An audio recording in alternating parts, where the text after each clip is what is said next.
Give her the broadside. Welcome to this first installment of Champions Chat, where we sit down with members of the top 3 scoring guilds from this last campaign and have a quick chat about what was memorable to them. The interviews were recorded separately, but I've grouped them by topic, and the speaker should be backlit on the left side of your screen. To start things off, let's talk about what your guild was focused on this campaign, and whether you focused on any of the campaign and season scorecards, or if your guild was more focused on something else. Let's start with Newby from Transcendence. We came in on that first day and we planted a seed. We were actually the third or fourth guild to actually plant the first seed.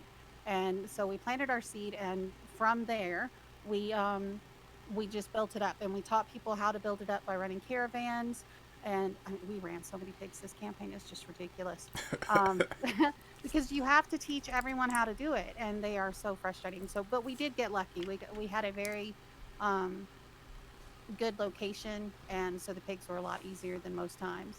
But our goal wasn't necessarily to win this. It was just to teach. Speaking of teaching, there are some things I don't personally understand about the scorecards related to classes of buildings. In the winter season, the middle card is Reap and Sow. Points are awarded to the top 3 guilds with the most Class B buildings that are ranked 3 across all keeps.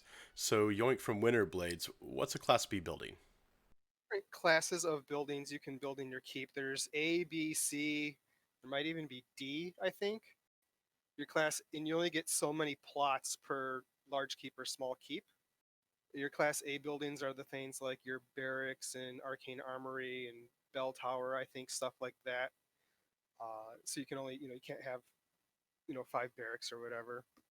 Class Bs are the harvesting ones. You can like put down a building for each harvesting line that gives you buffs to that. Class C is crafting. Bank is also B. And then I think there's like shrines and stuff like that are D.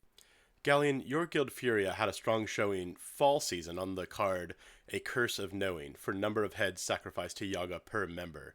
Was this something you focused on as a guild, or did it come about more naturally?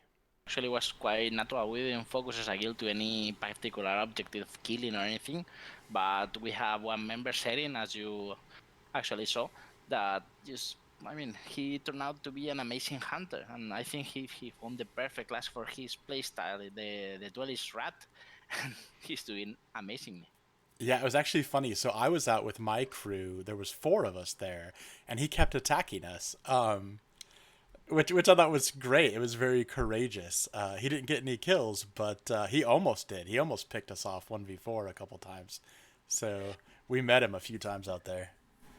Yeah, I think everyone in the game should know him at this point, because I mean he's been in every map just looking for PvP. I mean, he just enjoy the class. He used to be like a healer in other games, and he turned out that he's an amazing DPS and hunter.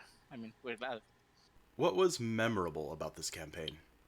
What was kind of cool about this campaign is, so it wasn't a real serious campaign. Like I said, most of the guilds weren't even really playing, or they were doing farming. Starting to see a lot of newer guilds come out into dregs and get a lot of like open world fights. Like we had a lot of fights in the last couple days with just going against guilds we've never seen before, and it's like run into 5 people, fight them, run into 5 people, stuff like that. There's a lot more open world PvP, it seemed, from a lot of different guilds coming in. Well, actually, we are a small guild. We are like 16, 14, 16 players, and I think our most memorable thing was to be in the top 5 guilds of the server. We end up as 3rd guild. That was not because of us; it was because of our alliance. But actually, entering the top 5 was mostly our work. We had a lot of good fights this campaign, but we did have a lot of brand new players, and I think them taking away that we could pull out a win. Even it was low pop. We all know that people weren't trying and all that, but we did pull the win out, and it was it's good for morale. All right, closing thoughts. Is there anything else you'd like to say to the community? We're here to have fun, and people take things a little bit too seriously, and they really need to learn that we're all here to have fun instead of being so negative, toxic.